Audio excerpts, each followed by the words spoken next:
RTE act 2009 और TET को लेकर कल यानी 15 अक्टूबर को सुप्रीम कोर्ट में एक और महत्वपूर्ण सुनवाई की गई। यह सुनवाई उस पीआईएल में की गई जो एडवोकेट अश्विनी उपाध्याय जी द्वारा फाइल किया गया था। इसमें भी टेट और आरटीई से जुड़ा हुआ मुद्दा था।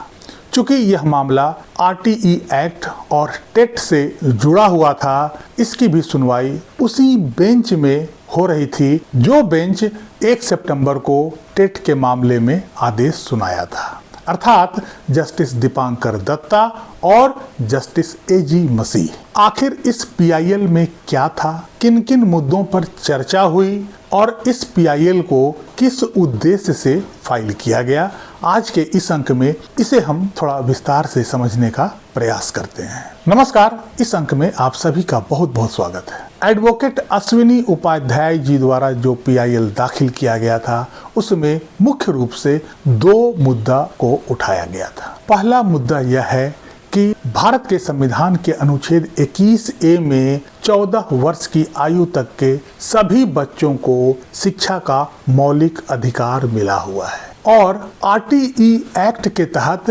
भारत के सभी 14 वर्ष के आयु तक के बच्चों को अच्छी गुणवत्ता वाली और समान शिक्षा पाने का अधिकार है। सभी बच्चों को यह अधिकार है कि उसे अच्छी गुणवत्ता वाली शिक्षा दिया जाए। इस आधार पर पूरे भारत में शिक्षा का स्तर समान होना चाहिए, अर्थात भारत में चाहे कोई भी स्कूल हो, चाहे वो सरकारी हो, अर्ध सरकारी हो, सरकारी अनुदान के तहत चल रहा हो या किसी अन्य अनुदान के तहत चल रहा हो या प्राइवेट हो, सभी जगह आरटीई एक्ट लागू होना चाहिए और सभी जगह टेट भी समान रूप से लागू होना चाहिए। इस याचिका में कहा गया कि अल्पसंख्यक शिक्षण संस्थानों को आरटीई एक्ट के दायरे से बाहर रखना संविधान के आर्टिकल 14, 15, 16, 21 और 21A का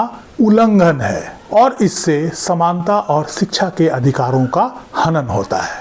इसीलिए किसी भी शिक्षण संस्थान को आरटीई एक्ट के दायरे से बाहर नहीं रखा जा सकता है, चाहे वो अल्पसंख्यक हो या सामान्य। सभी जगह यह समान रूप से लागू होना चाहिए ताकि पूरे देश में शिक्षा अच्छी गुणवत्ता वाले और समान स्तर का हो। इस याचिका में आरटीई एक्ट की धारा 1 का सब क्लाउज 4 और 5 को चुनौती दिया गया है और कहा गया कि यह भेदभावपूर्ण और असंवैधानिक है। इस याचिका में कहा गया कि अनुच्छेद 21A के तहत मिला शिक्षा के अधिकार से मतलब समान गुणवत्तापूर्ण शिक्षा से है। इसलिए कुछ स्कूलों को टेट के दायरे से बाहर रखना संविधान के लक्ष्यों के खिलाफ है।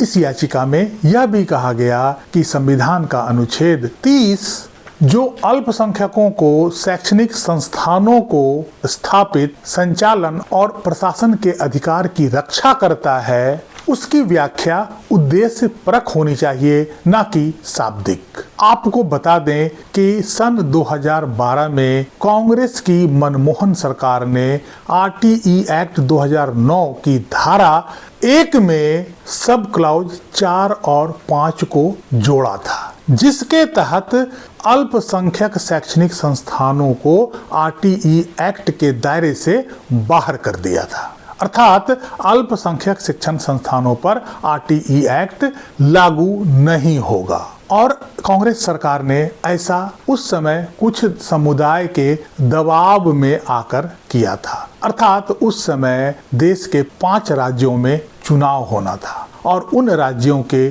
किसी विशेष समुदाय द्वारा यह दबाव बनाया जा रहा था कि उनके शिक्षण संस्थानों पर, जो अल्पसंख्यक शिक्षण संस्थान हैं, उन पर आरटीई एक्ट को न लादा जाए, उन शिक्षण संस्थानों को आरटीई एक्ट से बाहर कर दिया जाए। और इसी उद्देश्य से तत्कालीन कांग्रेस की मनमोहन सिंह सरकार ने आरटीई एक्ट की धारा 1 में सब क्लाउज 4 और 5 को जोड़कर अल्पसंख्यक शिक्षण संस्थानों को आरटीई एक्ट से बाहर कर दिया था। इसके बाद 2014 में सुप्रीम कोर्ट में परमति एजुकेशनल एंड कल्चरल ट्रस्ट का एक मामला आया। इसकी सुनवाई कॉन्स्टिट्यूशनल बेंच में की गई, अर्थात 5 जजों की बेंच ने इसकी सुनवाई करी और उस फैसले में सुप्रीम कोर्ट ने कहा था कि RTE एक्ट अल्पसंख्यक शिक्षण संस्थानों पर लागू नहीं होता है। इसी कारण से 1 सितंबर 2025 को जब जस्टिस दत्ता और जस्टिस मसीह ने TET को लेकर इतना बड़ा फैसला दिया, उस फैसले में अल्पसंख्यक शैक्षणिक संस्थानों को अलग रखा गया। अर्थात 1 सितंबर 2025 का जो टेट को लेकर सुप्रीम कोर्ट का निर्णय है वो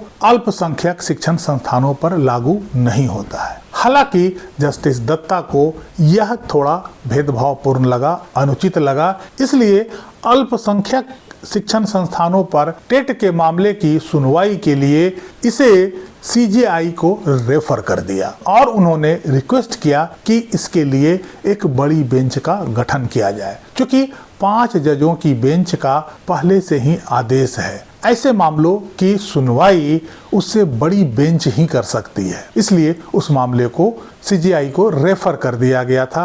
और जब 5 जजों से ऊपर की बेंच का गठन होगा और इस मामले की पुनः सुनवाई होगी, तब पता चलेगा कि क्या आदेश आता है, अल्पसंख्यक शिक्षण संस्थानों पर लागू होगा या नहीं होगा। अभी तत्काल प्रभाव से उनको एग्जेम्प्ट किया गया है, उन्हें राहत मिला हुआ है। अभी अल्पसंख्यक शिक्षण संस्थानों में पढ़ा रहे शिक्षकों को टेट पास करने की अनिवार्यता नहीं है। इसी आधार पर चूंकि यह PIL भी अल्पसंख्यक शैक्षणिक संस्थानों से जुड़ा हुआ था, इस मामले को भी CJI के पास रेफर कर दिया गया था कि इसकी भी सुनवाई उसी बेंच में की जा सकती है। अब देखते हैं कि हमारे CJI कब बड़ी बेंच का गठन करते हैं और इस मामले पर सुनवाई करते हैं। हालांकि उनका भी अब रिटायरमेंट का समय आ ही गया है, तो देखते हैं कि हमारे वर्तमान CJI इस मामले की सुनवाई कर पाते हैं या आने वाले नए CJI इस मामले की सुनवाई करेंगे। इसके अलावा दूसरा मुद्दा जो इस PIL में उठाया गया था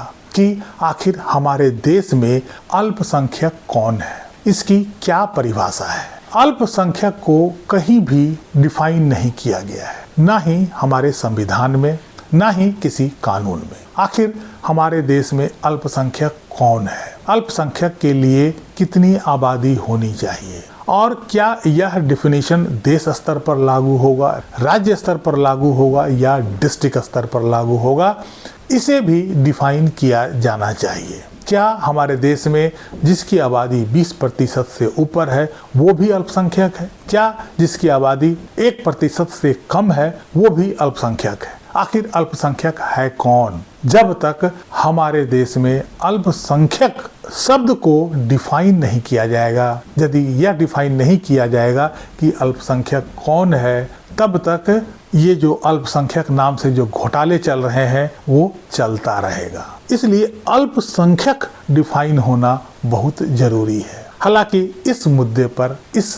PIL में कल कोई विशेष चर्चा नहीं हो पाई और यह मामला CJI को रेफर कर दिया गया। मीनवाइल अल्पसंख्यक शिक्षण संस्थानों को जो RTE एक्ट से राहत मिला हुआ है वो कंटिन्यू रहेगा। उन शिक्षण संस्थानों में पढ़ा रहे शिक्षकों पर अभी टेट की अनिवार्यता को थोपा नहीं गया है। इस अंक में यहीं तक। कैसी लगी जानकारी कमेंट करके जरूर बताइएगा। वीडियो को लाइक कीजिएगा, चैनल को सब्सक्राइब कीजिएगा। मिलते हैं अगले अंक में, तब तक के लिए जय हिंद, वंदे मातरम।